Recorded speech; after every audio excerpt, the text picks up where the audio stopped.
Hi, everyone. Thank you for being here. I am so glad that you are here with me today. My name is Heather Reed. I use she, her pronouns. And for those that are using accessibility technology, I'm a 60-year-old white female, and I've got ash-colored hair, red glasses, and I'm wearing a black top today. And if you are really astute, you'll notice that I'm in a new office location that is not quite fully set up. So, as a reminder for every episode of Event Contracts Exposed, I am not a lawyer, and nothing that we discuss here should be considered legal advice. This is all about education, insights, and practical strategies coming from me as a seasoned professional planner.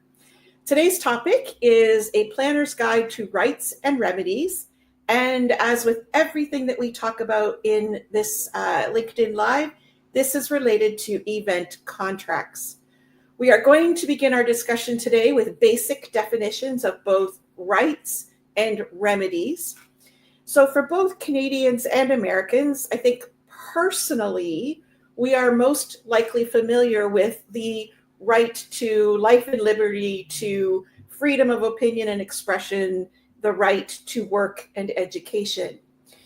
In event contracts, both entities to the event contract, the client, which is the entity hosting the event, and the supplier partner, who is the entity providing a service or a product, they are also entitled and protected by rights.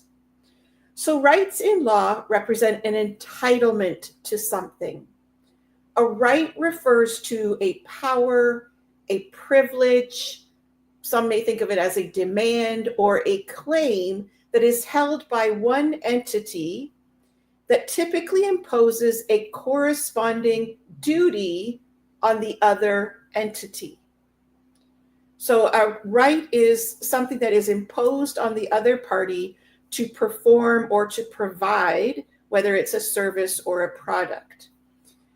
The remedy, on the other hand, is what happens when an entity does not receive their right, either in full or in part.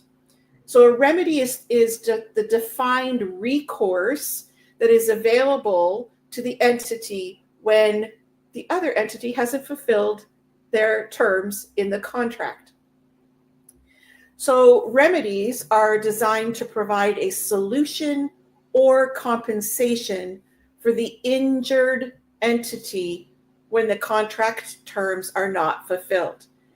The primary goal of remedies is to restore the injured entity to the position they would have been in had the contract been honored as intended.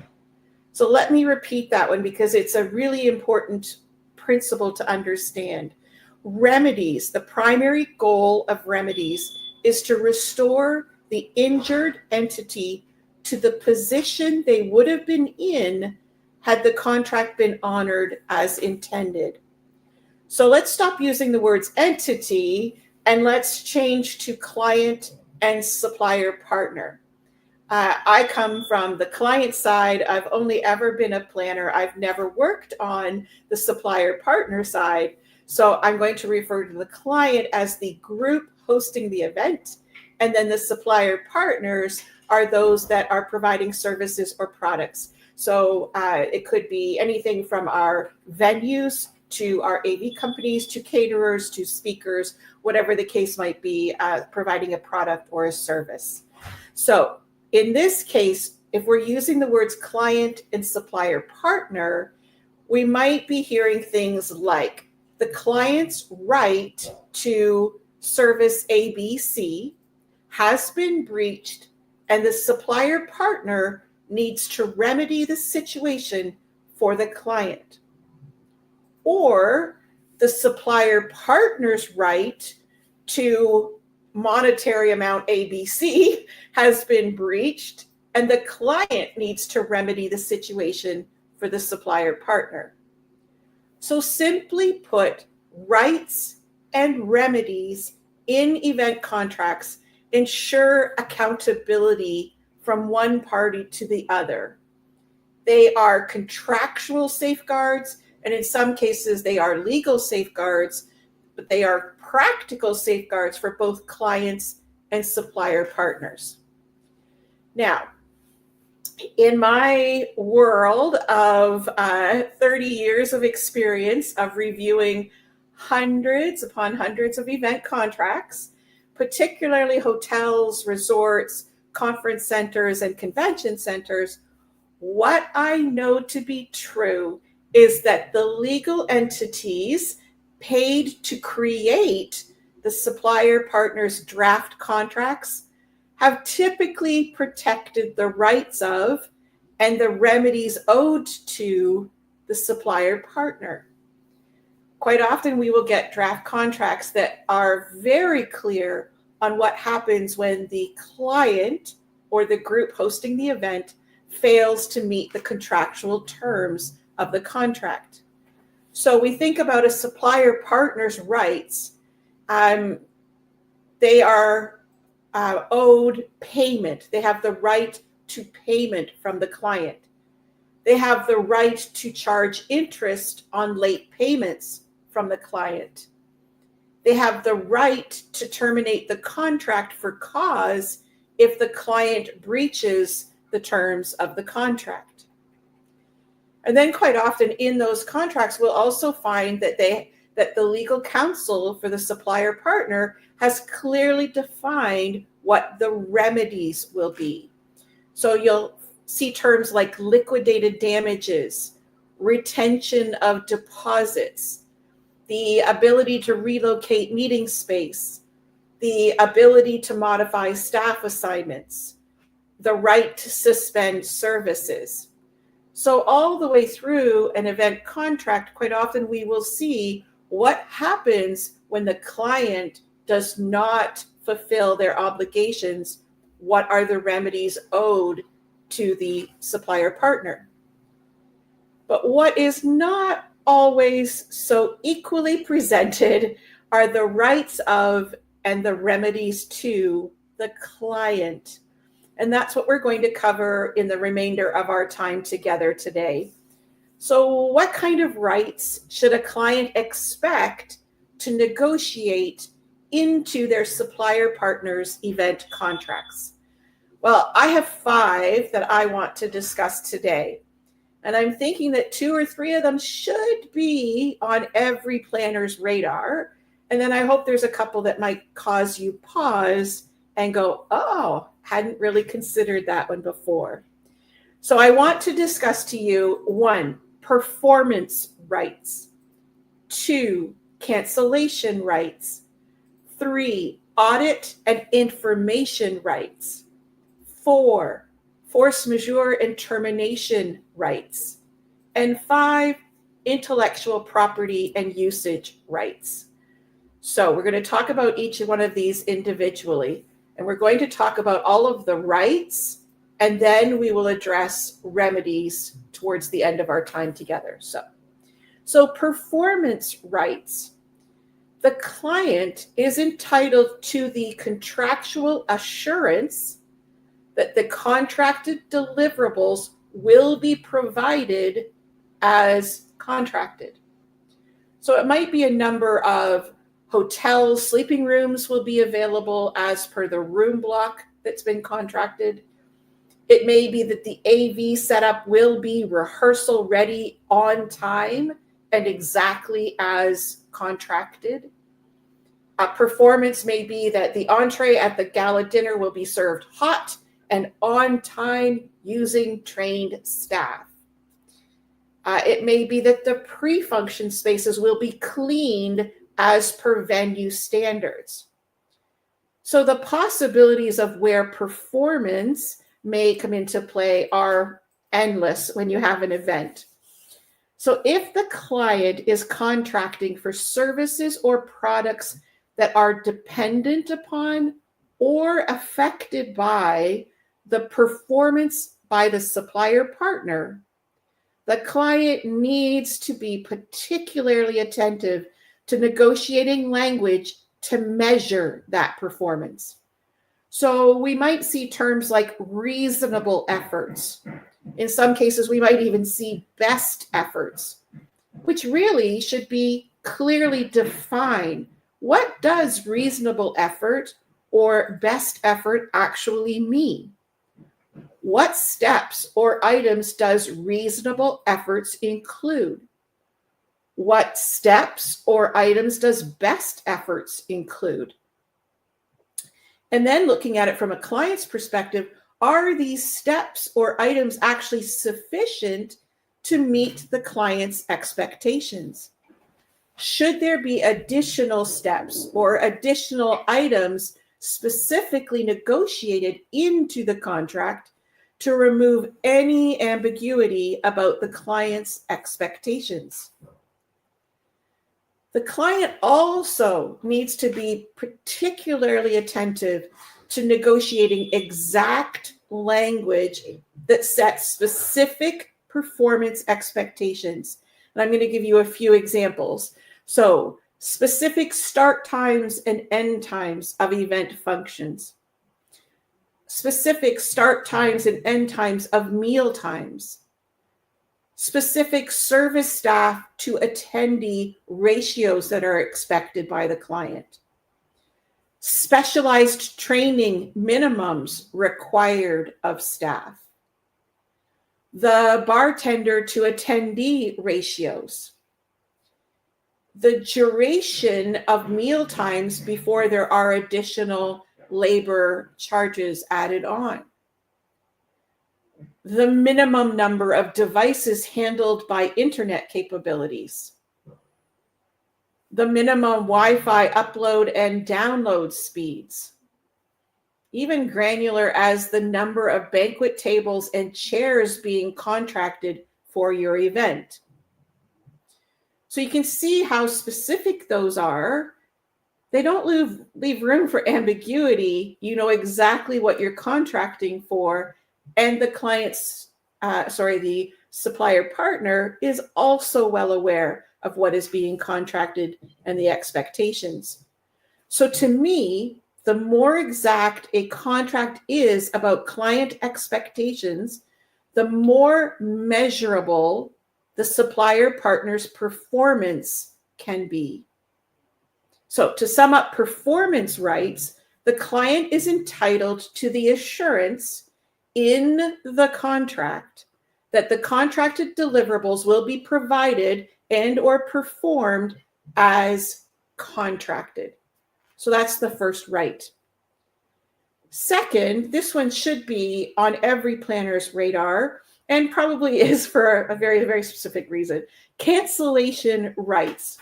So the client is entitled to the assurance that it has the ability to cancel the supplier partner contract in two scenarios.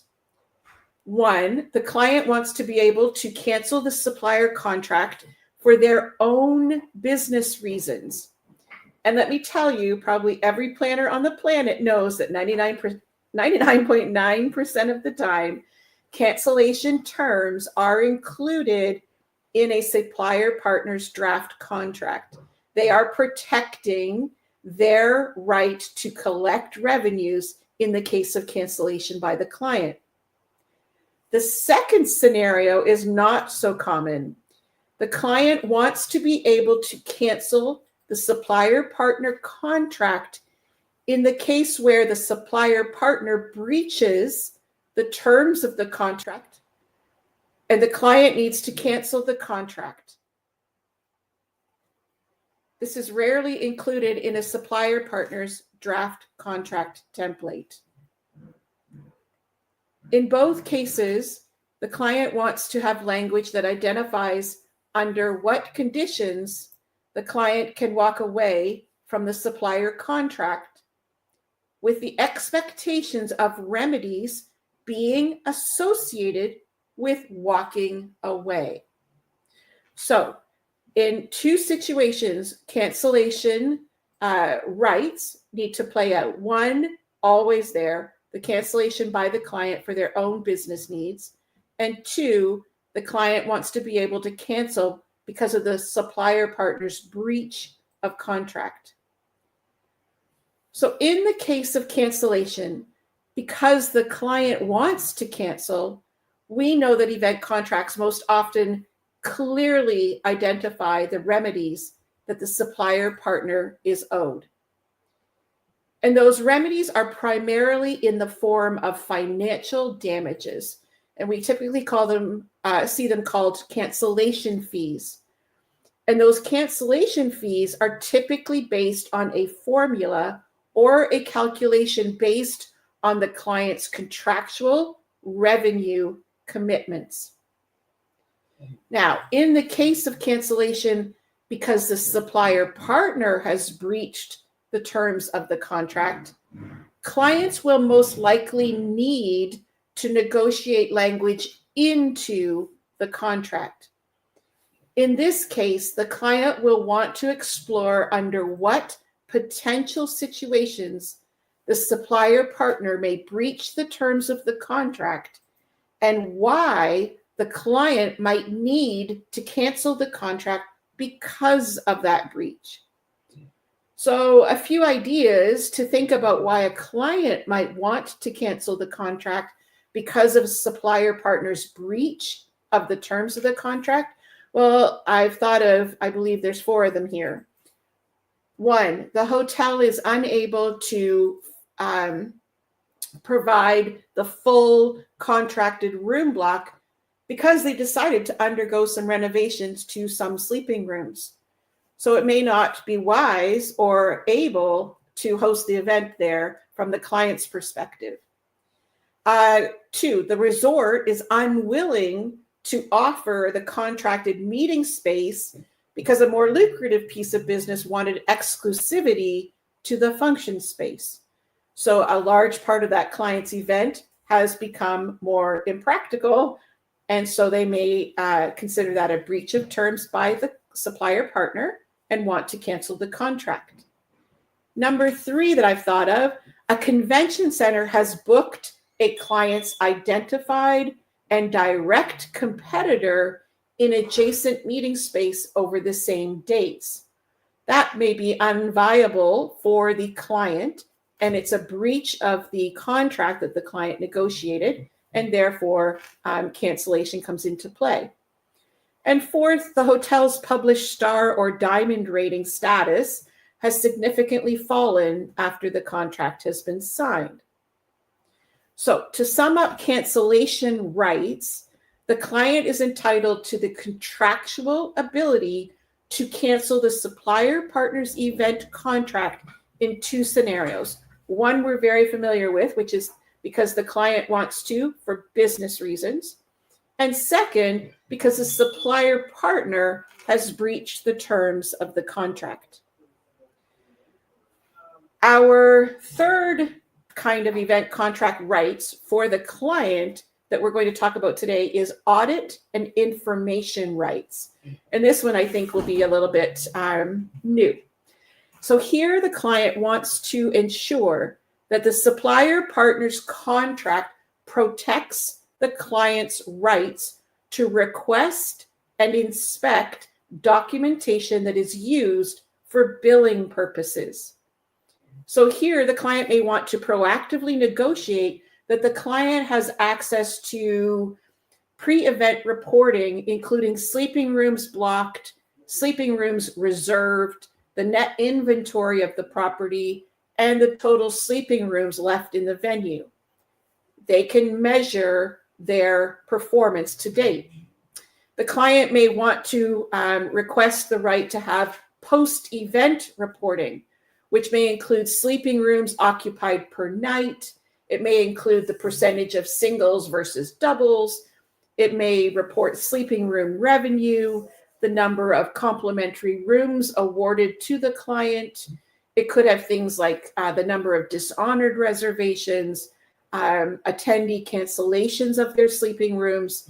So the documentation allows the client to preview their performance prior to billing. Number 3 that they may want to request is any documentation required to provide detailed data to the client that support cancellation or attrition claims.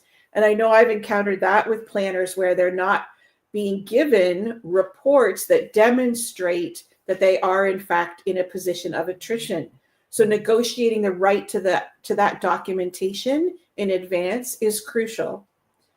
Number 4, the results of an audit by the supplier partner to review the sleeping rooms occupied by the client's attendees who booked outside the sleeping room. An audit is a proactive clause to negotiate into a contract.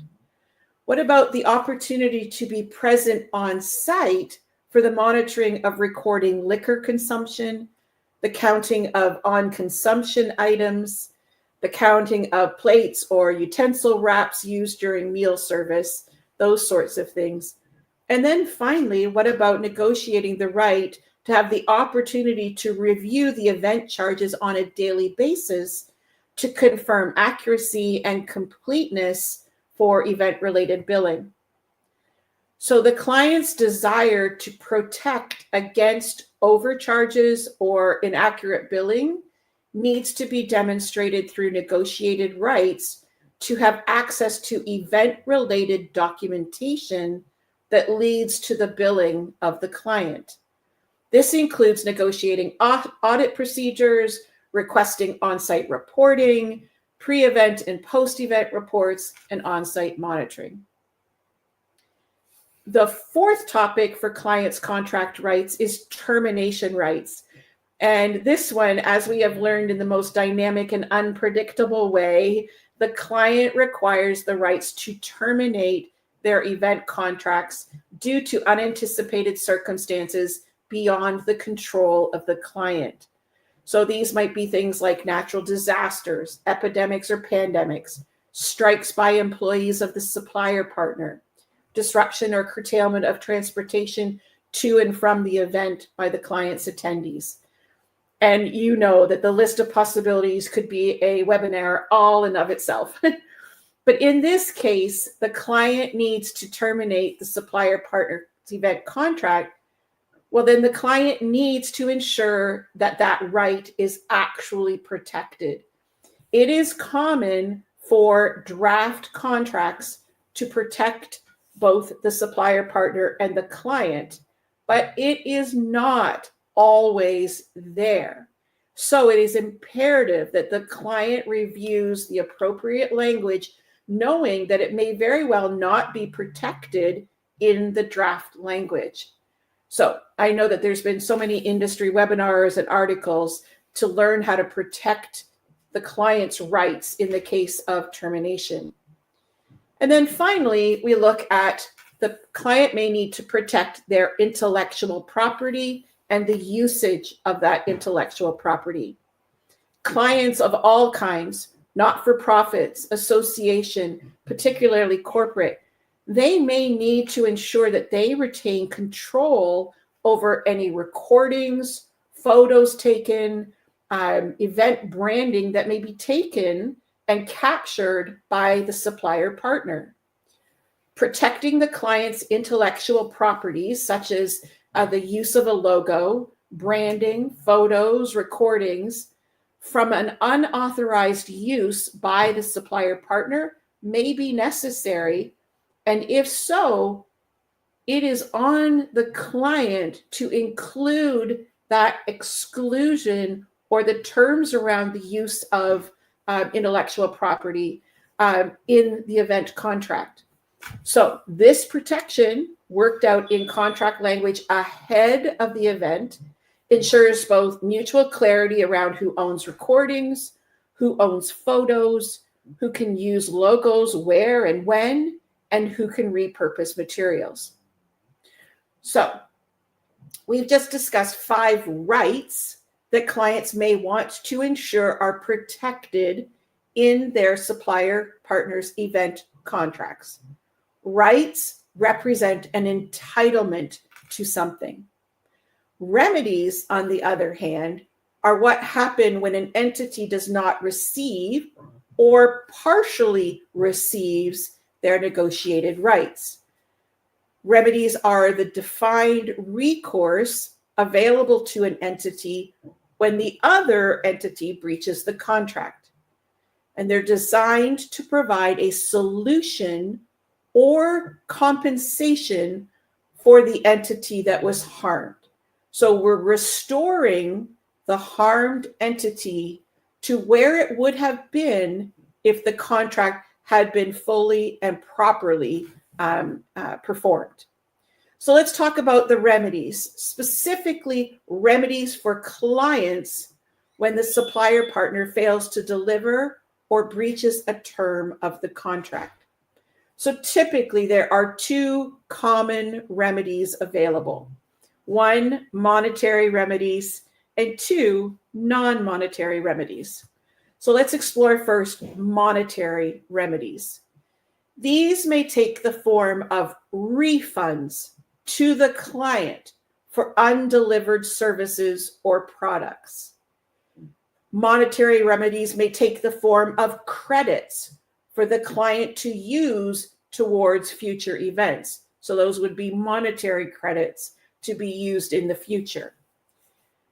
Monetary remedies may take the form of a percentage discount on the client's master account to represent the underperformance by the supplier partner. So we often see monetary remedies, but we need to protect monetary remedies for the client when the supplier partner does not perform as contracted. And the second common remedy is what we've called non-monetary remedies. So these are things where they've improved the situation or they've offered an alternative to a situation. They're not necessarily an exchange of actual money, but they are an exchange in compensation of a situation. So think about upgrading of sleeping rooms when the contracted types are not available. We could think about upgrading menu selections when contracted menu items are no longer available. It may be redoing a stage setup at no cost when the initial install was not done to specifications. It could be complimentary nutrition is included on a liquid beverage only break. It could be additional complimentary concessions provided to all of the attendees. It could be upgraded meeting space with waived Wi-Fi fees to compensate for the unavailability of meeting space. And again, the list of remedies that are non-monetary can be as creative and as unique to the client as the possible situations. But what I want you to know is that remedies should be specifically thought out as much as possible before contract negotiations if the client wishes to contractually bind the supplier partner to those forms of compensation. Negotiated remedies for the client from the supplier partner need to be tailored and written directly into the contract. There needs to be clear outcomes to prevent disputes and to remove ambiguity.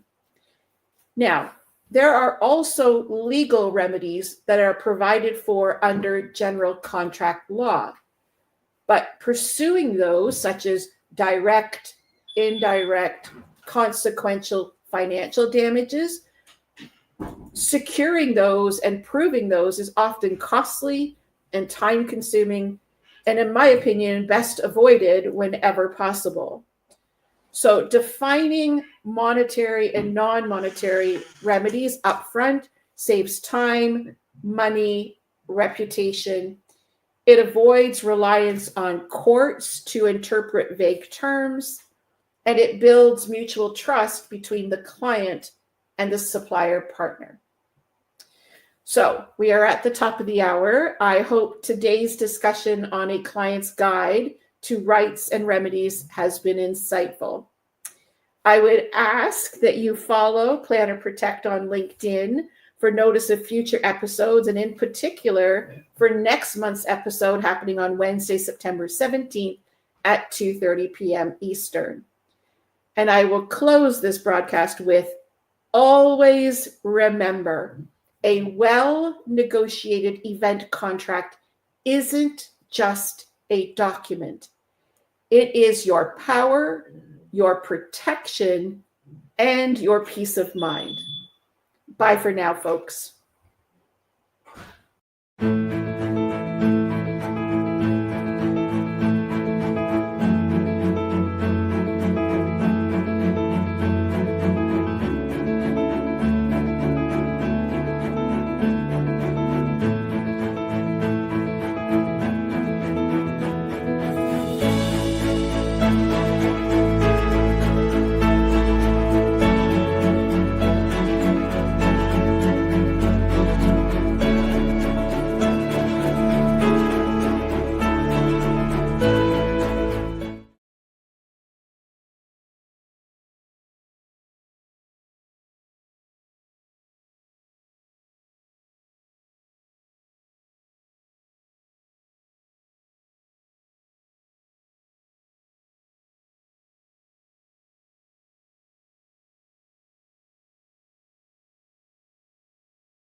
Okay.